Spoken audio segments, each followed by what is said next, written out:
grande alegria podermos conversar um pouco a respeito de alguns tópicos dessa primeira semana da jornada Querigma. Cheio de expectativas aqui. Desde o início a gente já vai sentindo o tom dessa nossa trilha.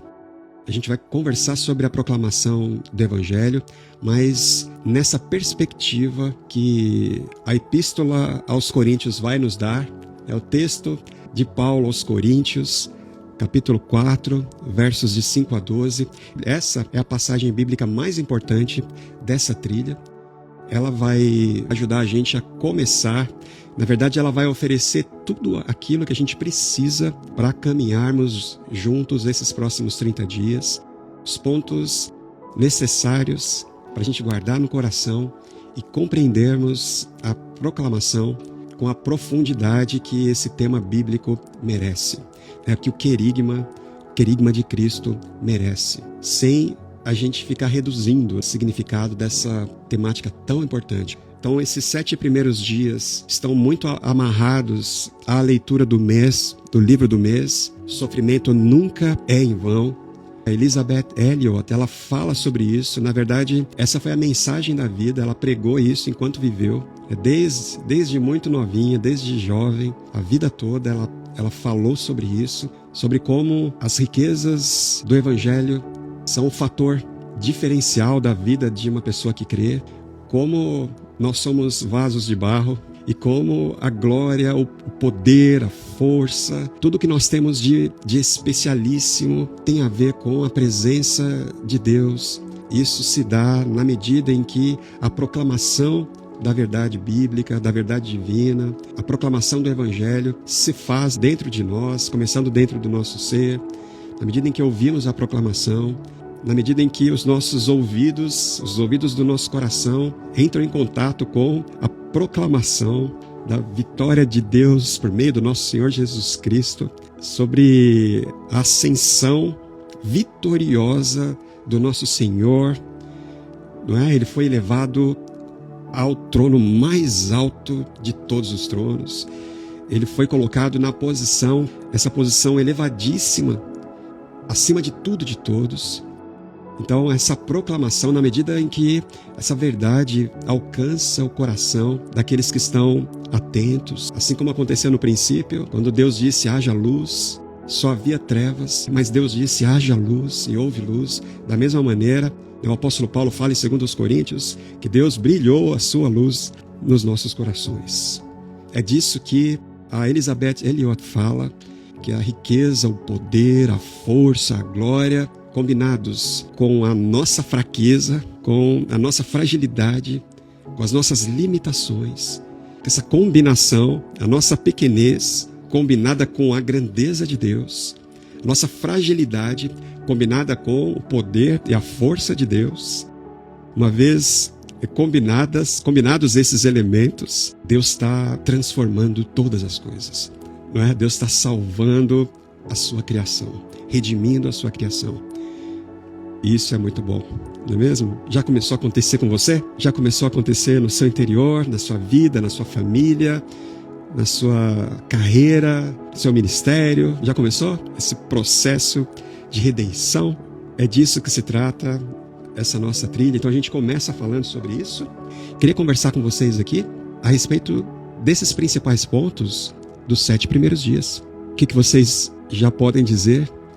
Então, começando de 2 Coríntios, capítulo 4, versos de 5 a 12, como a gente já falou, esse texto é muito importante para tudo aquilo que a gente vai ler, tanto nas nossas reflexões diárias, quanto na leitura do mês. Esse livro da Elisabeth Elliot, O Sofrimento Nunca é em Vão, ela vai realmente ajudar a gente a entender esse princípio tão importante. A gente precisa entender isso. Nós somos vasos de barro. Para quê, né? O apóstolo Paulo explica. Nós somos vasos de barro para que a glória seja toda de Deus, para que o poder seja todo de Deus. Imagina, né? Se a redenção, se a nossa redenção, a redenção da criação, se a nossa salvação dependesse da nossa glória, da nossa força, do nosso poder, da nossa capacidade de superação. Gente, se dependesse de nós estávamos perdidos. Mas aleluia, porque não é assim, não é mesmo? Somos vasos de barro. tudo isso que nós somos, né? A gente partiu da reflexão do mês passado, a gente começou lá no Salmo 8, né? O que é o homem? O salmista, ele convida a essa reflexão mais profunda, fazer esse movimento para as profundezas da vida e do ser. O que é o homem? Quando a gente começa a contemplar todas as coisas, a gente olha para o ser humano. O ser humano parece que é tão pouco, ele é tão pequeno. Mesmo sendo pó, barro, somos barro, meramente e tão somente barro. Mas, no entanto, ao mesmo tempo que a gente se percebe assim tão pequenos diante de tudo aquilo que Deus criou, da grandeza de todas as coisas, o salmista fala que somos tão pequenos, mas ao mesmo tempo coroados de glória. Coroados de glória. Tão pequenos e aspiramos à maior de todas as grandezas, não é mesmo? Então, a gente fica aqui, a partir desse ponto, pensando um pouco nisso. Nós somos tão pequenos, verdade, mas aprove ao Senhor que a redenção de todas as coisas se desse por meio da proclamação, essa proclamação que é realizada por vasos de barro, não é? Tem a ver com a transformação que Deus já está realizando nas nossas vidas. Então a gente prega com a vida, a gente prega com a nossa experiência, na medida em que entramos em contato com o Evangelho de Jesus, mas mais do que isso, nós nos tornamos então receptáculo. É isso que a gente vê no dia 1º, que aquilo que a gente tem de especial é a mensagem que a gente traz no nosso coração, é a mensagem que invadiu o nosso ser, é a mensagem que nós ouvimos, é a mensagem que gerou essa fé que veio de fora, essa fé que é celestial, essa capacidade de descansarmos, essa capacidade de colocar a esperança no Senhor, no nosso Deus. Isso é maravilhoso. Então, essa proclamação que aconteceu dentro de nós, agora nós somos portadores dessa mensagem, essa mensagem que já tem nos transformado, da mesma maneira como Deus criou todas as coisas por meio da sua palavra, da mesma maneira como Deus sustenta toda a realidade por meio da palavra do seu poder, da mesma maneira, é assim que Ele está trabalhando para restaurar todas as coisas, por meio da proclamação, irmãos. E a gente precisa entender isso, que nós somos os arautos, aquilo que nós temos de especial, né? O cristianismo não é uma religião, é isso que a gente fala no dia 1, de pessoas notáveis. A fé cristã, ela não pode ser confundida com todas as outras fés, com todas as outras propostas religiosas, com todas as outras propostas filosóficas. Todo mundo, a gente fala a mesma coisa. Todo mundo, todas as religiões e filosofias de vida, todas elas sempre esbarram nessa situação em que faça isso e você vai ser bem-sucedido, faça aquilo e você vai vencer, faça isso e você vai ser feliz, faça isso e se você fizer isso, são direcionamentos, são dogmas, leis, enfim. Então é assim que a humanidade caminha, e isso nunca dá certo, porque aquilo que a gente começou a falar, aquilo que o apóstolo Paulo entendeu, não tem a ver conosco, né? Nós não pregamos a nós mesmos, é assim que a nossa jornada começa. Não se trata de nós, a gente não prega acerca de nós mesmos, das nossas qualidades, da nossa capacidade, não tem a ver conosco, a gente prega Jesus, tem a ver com tudo o que Ele fez. E aquilo que Ele fez, aquilo que Jesus realizou, mudou o mundo, mudou a realidade, mudou todas as coisas. E a gente precisa falar disso. Isso é maravilhoso. Somos receptáculos, somos vasos de barro. Você já tinha pensado mais profundamente sobre isso? Então, agora, no começo, irmãos, é isso que a gente precisa fazer, né? Reflita sobre isso. Então, pega o texto de Coríntios, capítulo 4, versos 5 até o 12, principalmente, mas não só isso, né? Dá uma olhadinha, volta a página, vai no capítulo 3. Capítulo 3 é fundamental.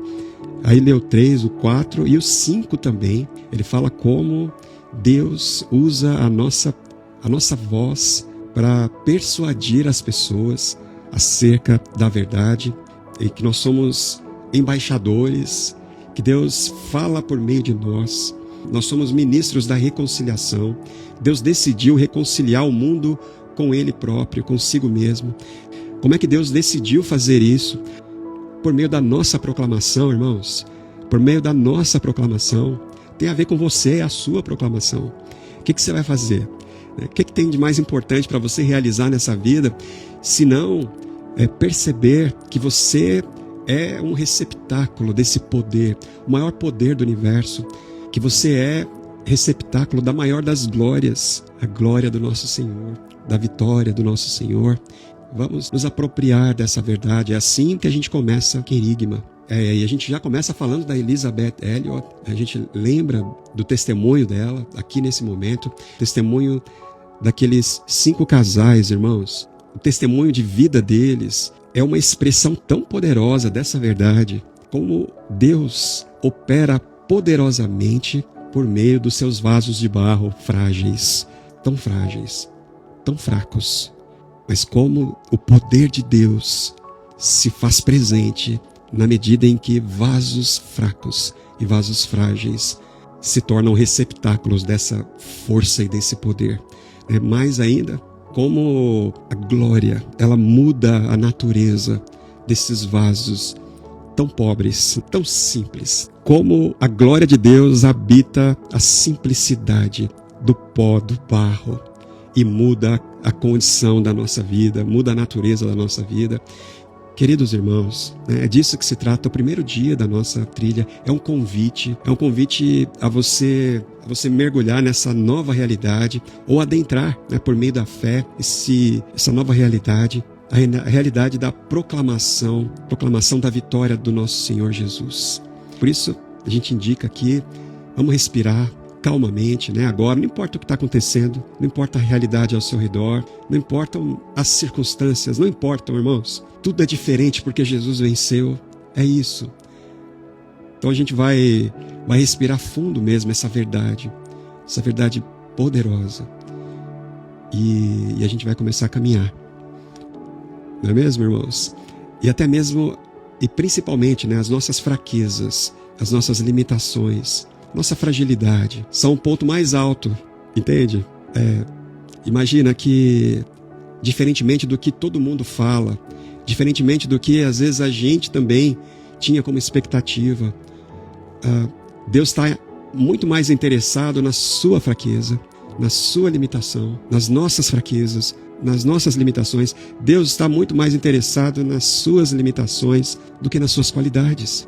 Porque é por meio das suas limitações e da sua fraqueza, da sua fragilidade, que Ele vai mostrar como Ele é grande, como Ele é poderoso e como Ele é glorioso.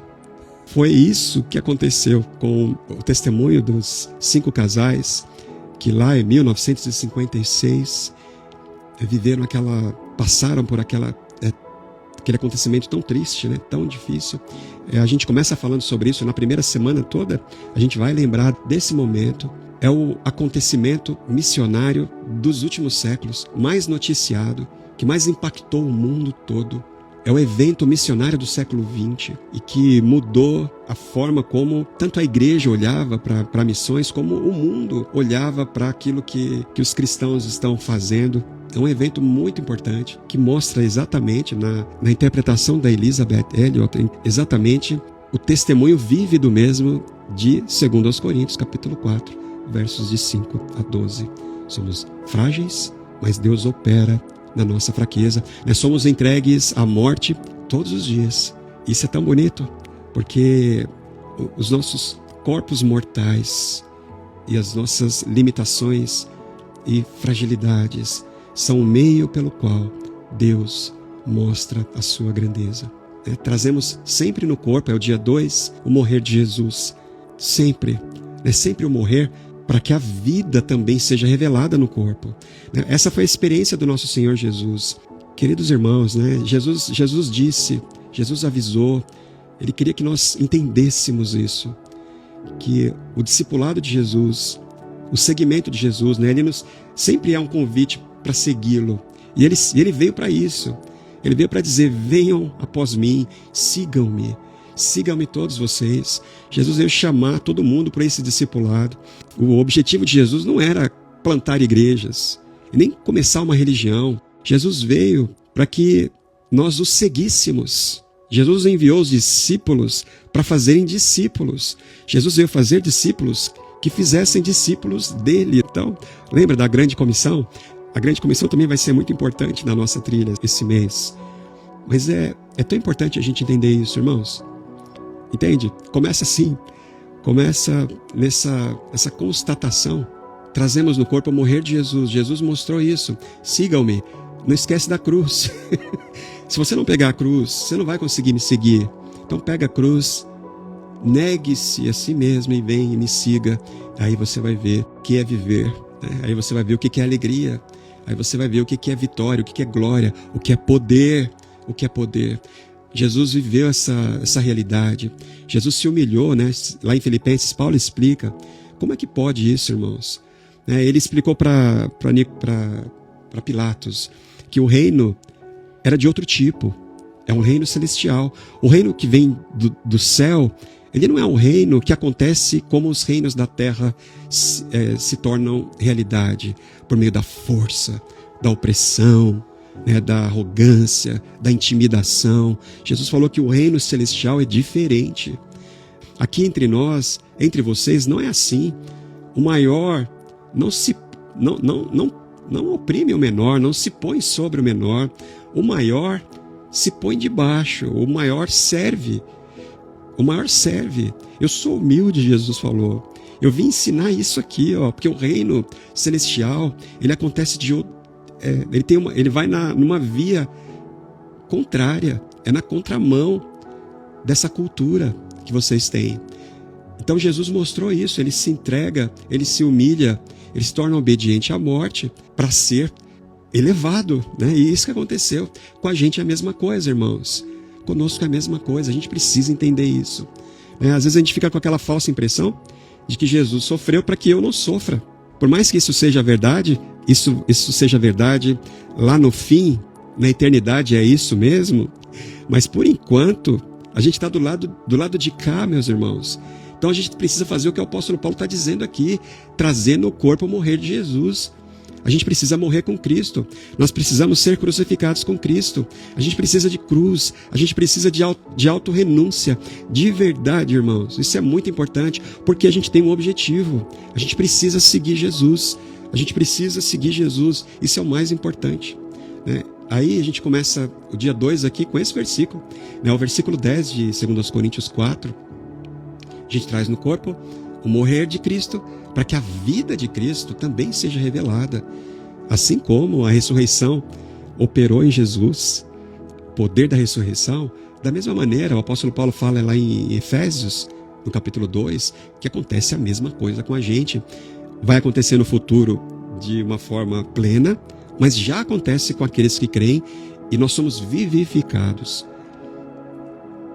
Então, na medida em que nós morremos e trazemos no nosso corpo, na nossa experiência com a vida real diária, na medida que a gente traz o morrer de Cristo na nossa experiência diária, a gente experimenta o poder da ressurreição.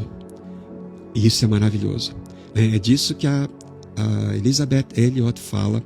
E o dia 2, a gente tem aqui um testemunho. Na verdade, é um depoimento que ela dá. E está aqui a transcrição desse depoimento. Nós temos também o link para você acessar o próprio depoimento lá no YouTube, né? Tem um irmão lá que ele traduziu, colocou legendas, e a gente colocou esse link aqui. Então, aquilo que você vai ver no vídeo é exatamente o texto que nós temos aqui no dia 2 da jornada. Convidar você, eu não vou ler aqui, mas você precisa parar tudo, né, para fazer essa reflexão profunda, né? Não, tudo bem, hoje já é dia 3, mas não pula o dia 2, né? Volta lá, faz esse movimento e ouvir, né? Ela conta aqui essa experiência dela lá ali, ela começa dizendo, né? Imagine uma clareira ali na Amazônia, na selva, tem 2 pessoas, uma é o indígena ali, ela chama de Mincaí, né? O rapaz, o indígena está lá cantarolando, ela fala, e ela imita ele cantando, é muito legal no vídeo lá, ela imita ele cantando, ela conhece, né, o dialeto dele, então Ela canta lá como ele cantou, repetindo 70 vezes a mesma afirmação. E ali ela, do outro lado, na fogueira, ali na rede dela, ela começou a pensar em 2 Coríntios 4, de 5 a 12. Essa verdade profunda. E ela começou, Deus começou a falar com ela. Então isso lá na década de 50, irmãos, lá atrás, de 1950. Ela estava ali naquela tribo, vivendo aquela experiência da proclamação, né? E ela conta como foi isso aqui, né? Como Deus mostrou isso na vida dela. E ela lembra do marido, né? Do Jim Elliot. Ela conta um pouco de como foi. É muito bonita a história. É muito bonita mesmo a história deles.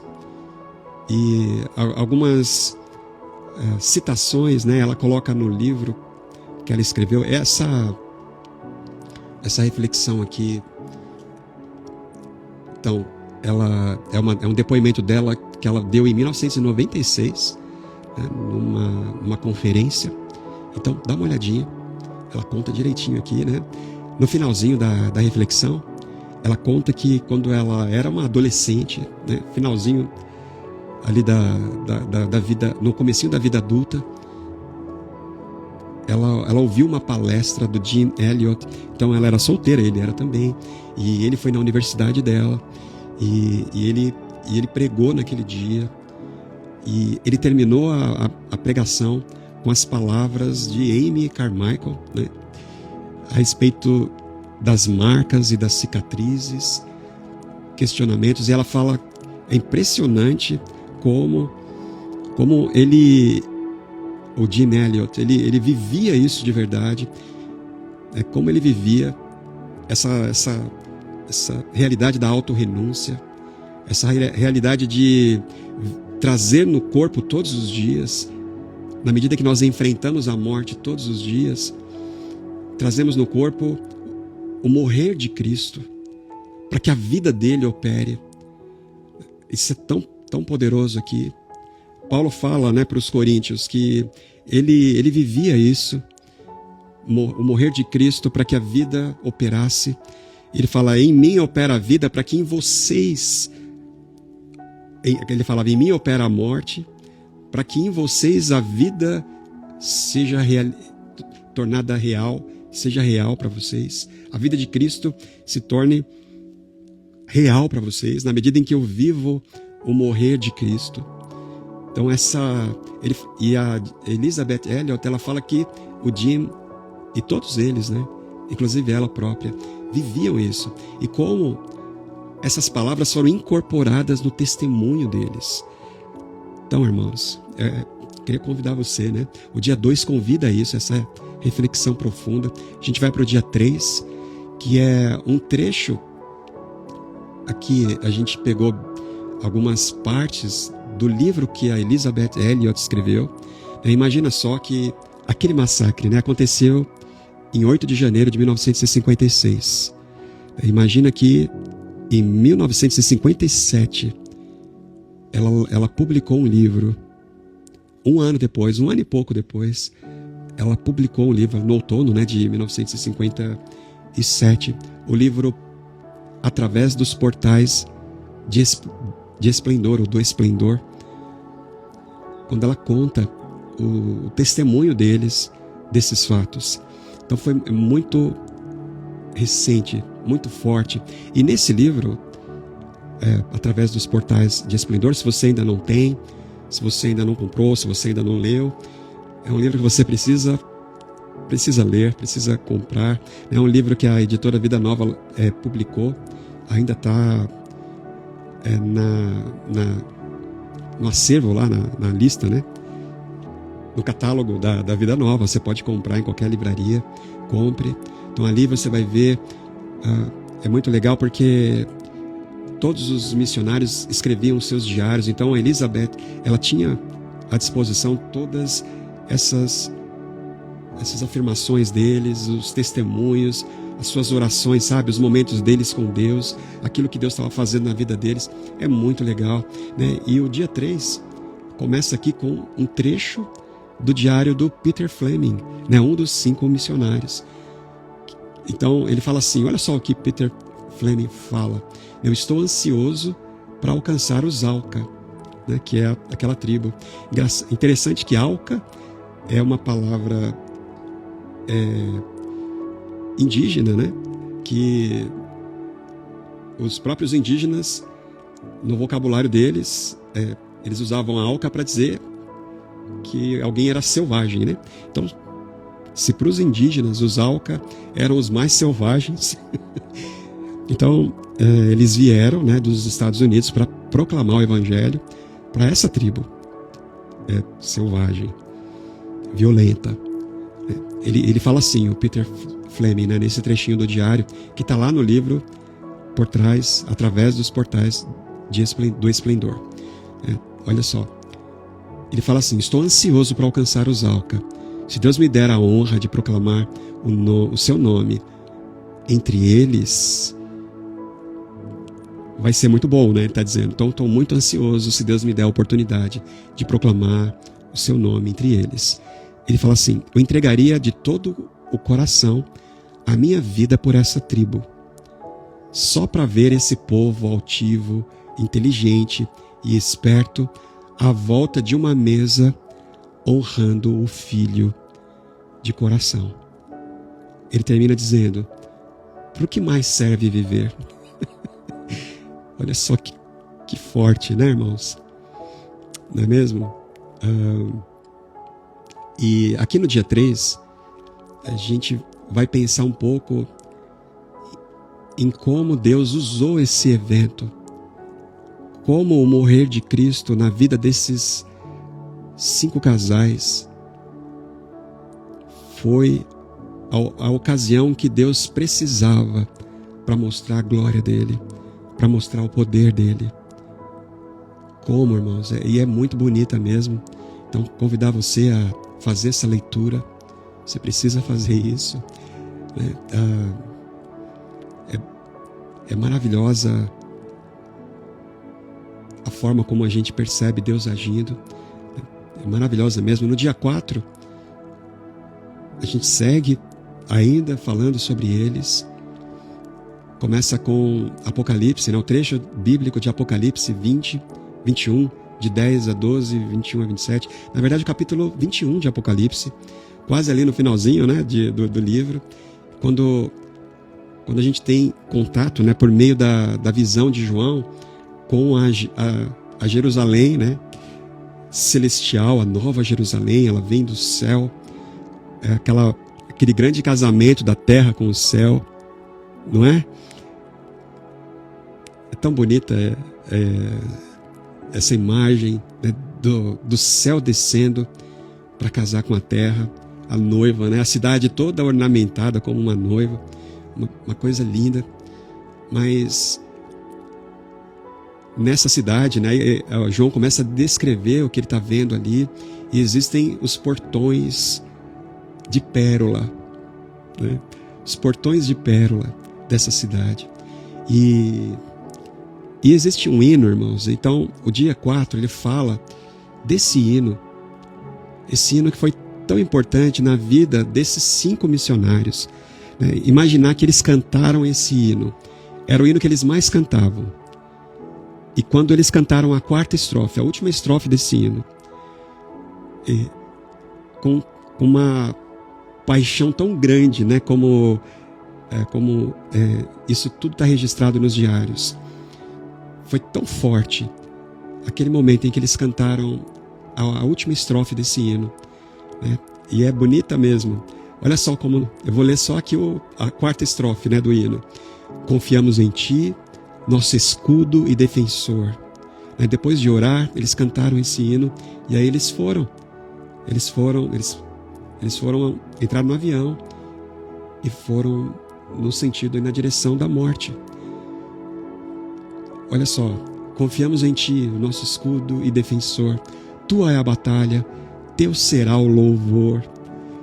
Ao passar pelos portões do esplendor perolado. Então, através dos portais, dos portões do esplendor. A glória é Tua quando nós passarmos pelos portais. Vencedores, descansamos contigo por dias intermináveis. ao passar pelos portões do esplendor perolado, vencedores, descansamos contigo por dias intermináveis. Então eles cantam essas estrofes, aí eles se levantam cheios da glória do Senhor, cheios do poder do Senhor, cheios da força do Senhor.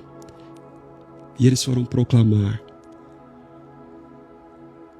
E isso é muito bonito, né?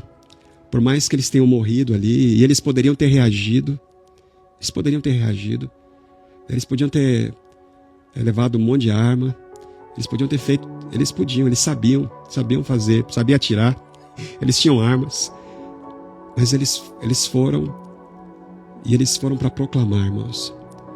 É isso. E eles morreram todos ali, né? Os 5 morreram ali. E a Elizabeth Elliot conta, né, que pouco mais de 10 anos depois ela estava ali sentada nessa mesma tribo. Eles tinham levado, né, a tradução do Evangelho de Marcos para eles, na linguagem deles, né, no dialeto deles. E toda aquela tribo foi alcançada para Jesus, né? Inclusive os 5 homens que mataram os missionários. E essa história mudou tudo, porque a gente vê que Deus fez uma revolução, né, na vida da igreja por causa desse evento. Quantidade de missionários que foram levantados. É interessante, né? Tem uma coisa que a Elizabeth Elliot fala, que na época houve muita gente falando muita coisa, né? Mas uma das coisas que mais se ouviu, até mesmo de pastores, era assim: que desperdício, né? Que esses 5 jovens tão inteligentes, eles eram geniais, todos eles eram. Eles eram muito inteligentes, cada um na sua área, né? Que esses 5 jovens casados com mulheres tão inteligentes também, todas elas muito acima da média, né? E o que esses casais estavam fazendo lá? Que desperdício. E ela lembra, né? A Elizabeth Elliot lembra que é a mesma coisa que Judas disse quando aquele perfume caro foi derramado aos pés de Jesus. Poxa, que desperdício, não é? Mas não é assim que funciona no reino de Deus. Não é assim que funciona, irmãos. Então, da mesma forma como o perfume caro foi derramado ali aos pés de Jesus, e Jesus aceitou, e aquilo foi muito bonito. Jesus falou: ninguém nunca mais vai esquecer disso, dessa expressão, né, de culto que essa mulher realizou aqui. Isso vai ser sempre lembrado. Da mesma maneira, a vida, né, que esses missionários entregaram ali nunca vai ser esquecida, irmãos, nunca. A glória de Deus foi mostrada ali, e Deus mudou a história do mundo, mais uma vez, por meio da vida desses irmãos, da proclamação, né? Não é só com a voz. E a gente viu isso. O apóstolo Paulo fala também lá em 2 Coríntios a respeito de como nós somos cartas escritas por Deus, né? Como Deus fala e escreve em nós, e como essa escrita de Deus, essa mensagem de Deus alcança as outras pessoas, né? E mesmo da mesma maneira a gente viu isso acontecendo aqui, não é mesmo? É muito bonito, irmãos. O dia 5 começa com Isaías 43, de 1 a 3, né? Não tema, pois eu o resgatei, chamei pelo nome, tu és meu. Quando passares pelas águas, estarei contigo. Quando passares pelos rios, eles não te submergirão. Quando passares pelo fogo, a chama não arderá em ti. Pois eu sou o Senhor, seu Deus, o Santo de Israel, eu sou o seu Salvador, eu estou contigo. E aqui a gente já, né, pensando no livro, o sofrimento nunca é em vão. A Elizabeth Elliot, ela fala sobre isso, né? Como quando ela recebeu a notícia, E ela fez a oração: Senhor, não deixa as águas me cobrirem, né? E o Senhor então respondeu a ela, ela diz, e ela foi salva. O Senhor estava ali com ela. Aí a gente tem aqui essa reflexão, mais esse trecho aqui, no dia 5. No dia 6, a gente começa aqui com Romanos, capítulo 16, verso 25. Aquele que tem poder para confirmá-los no meu evangelho, por meio da proclamação de Jesus Cristo, de acordo com a revelação do mistério oculto nos tempos passados, mas agora revelado e dado a conhecer pelas Escrituras, por meio da ordem do Deus eterno, para que todas as nações venham a crer nele e a obedecer a ele, ao único Deus sábio, seja a glória para todo sempre, por meio de Cristo. Amém. Essa doxologia poderosa, irmãos. Essa doxologia poderosa. A Conceição, esse texto é forte, né, Conceição? A gente tem que ter ele sempre no coração. Companhia de Deus, né? Ele prometeu que estaria conosco. E é isso que a gente precisa entender, irmãos. E ele fala isso. E como Deus é especialista em mostrar a grandeza dele no meio das nossas dificuldades, né? Quando a gente está sendo coberto pelas águas, quando a gente passa pelo fogo, aí Deus mostra que ele é grande. A presença dele nas nossas vidas é que muda tudo. Então, aqui no dia 6, a gente celebra, a ideia é essa, celebrar o caráter revelador do Evangelho. A Bíblia fala disso, de uma verdade oculta, de um mistério, desde o princípio, estava lá escondido. Na verdade, a gente não tinha acesso, era mistério, porque a gente nunca ia conseguir enxergar, né? A gente estava totalmente alheio, né, à verdade, essa verdade misteriosa, mas Deus trouxe à luz esse mistério. Deus mesmo decidiu brilhar no nosso coração por meio da proclamação. Aleluia, não é? É muito bonito isso. O Evangelho, então, o querigma de Jesus Cristo, não é uma nova doutrina, nem uma novidade filosófica, mas é a proclamação, irmãos, ou a revelação dessa verdade eterna. Essa verdade eterna, a verdade absoluta e a verdade universal. Eterna, absoluta e universal. Aleluia.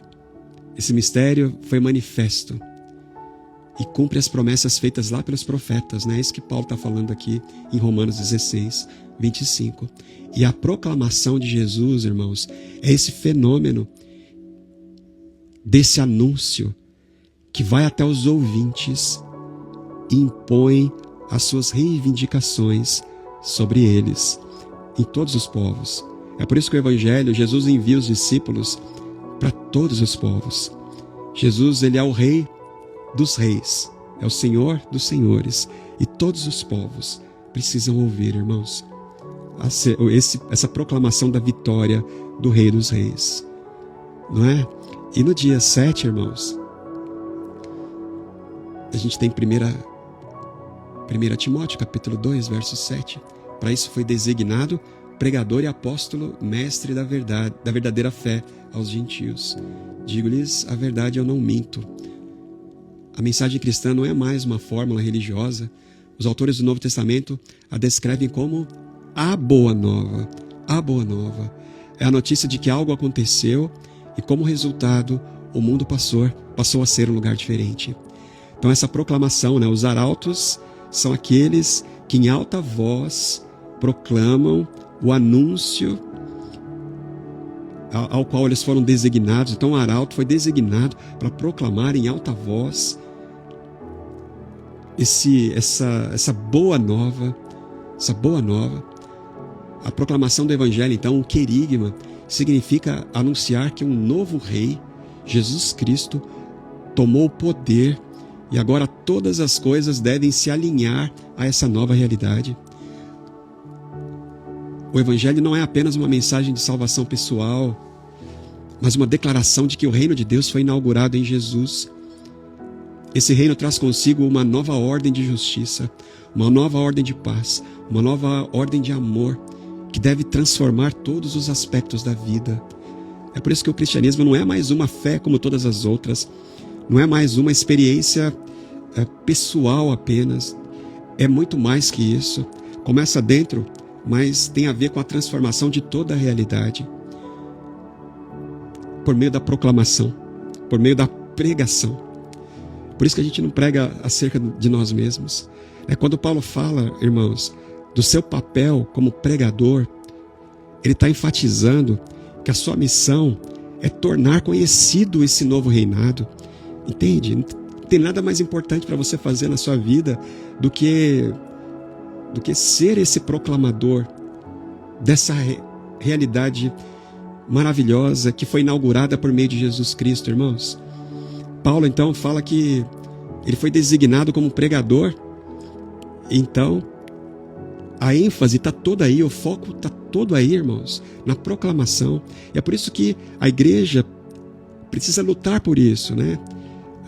Muito mais do que a gente vê tanta disputa política hoje em dia, mas como os nossos antigos mestres, né, cristãos diziam, como os reformadores reivindicaram no passado, a igreja precisa proclamar.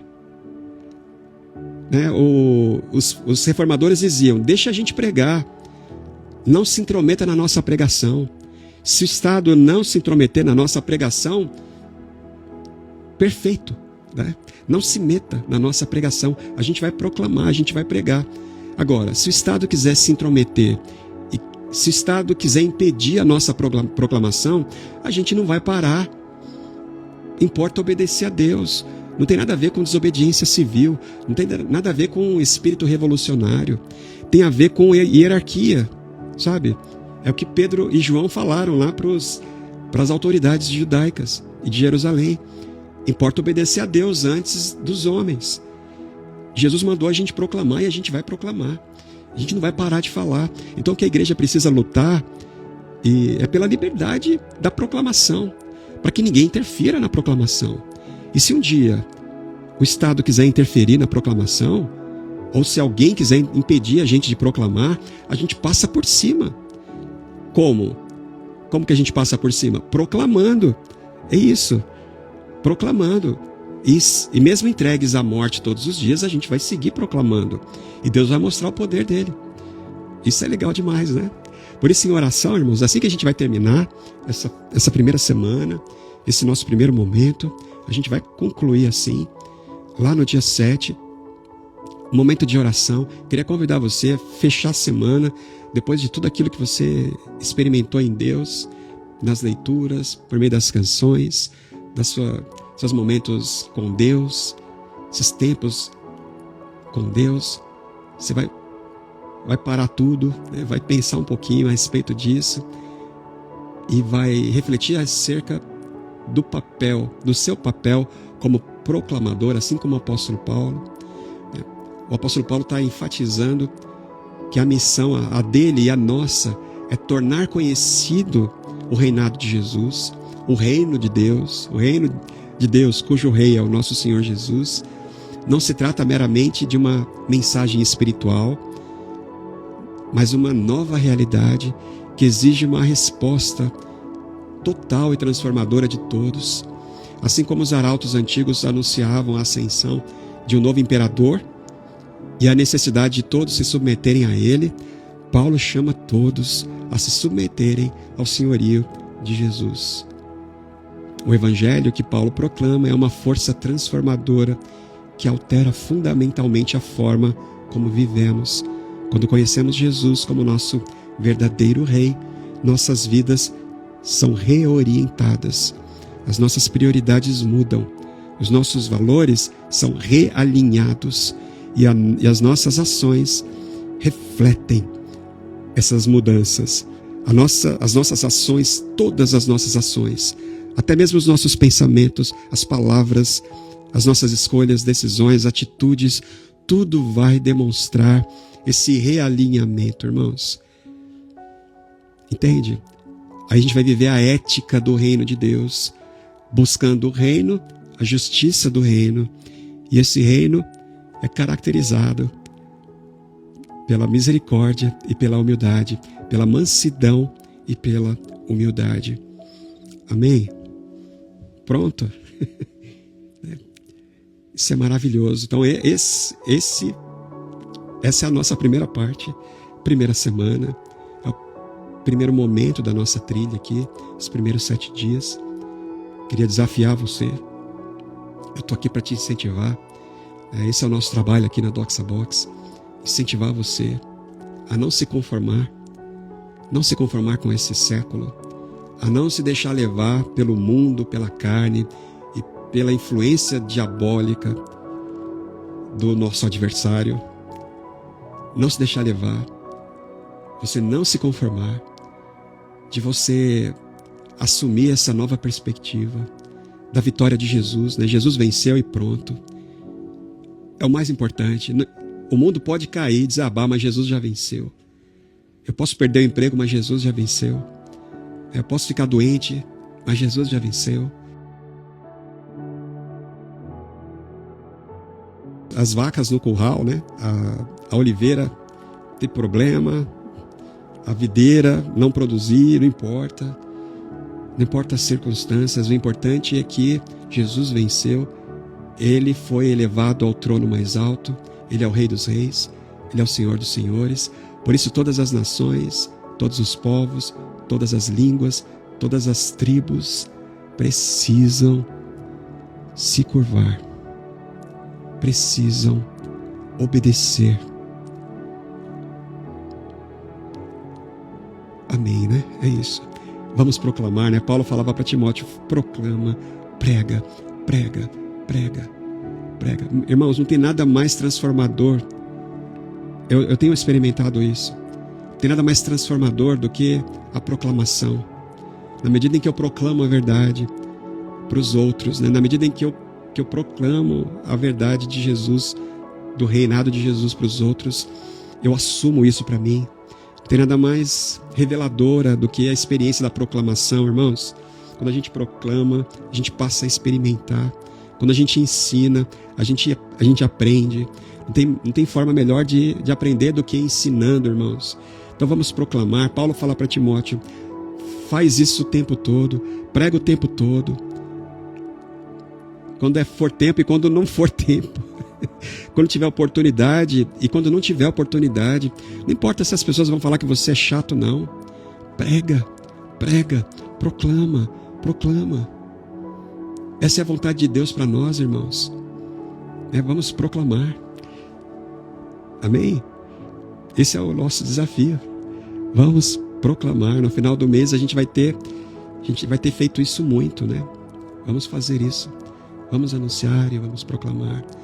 Vamos ser os querics, né? Os arautos dessa proclamação, desse anúncio da vitória do nosso Rei. Importa é cumprir a vontade do Senhor, né, Mona? É isso mesmo. É isso aí. Então eu vou me despedindo aqui de vocês nesse momento, mas eu sei que vocês vão ficar na gloriosa companhia, confortadora companhia do Espírito Santo. Eu sei que vocês vão seguindo e vocês vão caminhando nessa trilha gloriosa da proclamação, dessa fé que surgiu por meio da proclamação, dessa fé que vai sendo erguida a cada dia por meio da proclamação, que vai transformando a sua realidade, a sua família, sua vida familiar, sabe? Vai transformando o seu casamento, vai transformando a sua relação com seus filhos, com seus pais, com seus irmãos, vai transformando a sua relação com o trabalho, com o dinheiro, transforma a sua relação com dinheiro também, né? Claro. Transforma a sua relação com todas as coisas. Essa realidade gloriosa vivida por meio da proclamação da vitória de Cristo. Que o Senhor então te abençoe e te guarde. E no mais é isso. Um abraço forte, viu? Queria agradecer demais a sua companhia nessa conversa aqui. Essa conversa a respeito dos 7 primeiros dias. E a gente se vê logo, se Deus quiser. Até a semana que vem.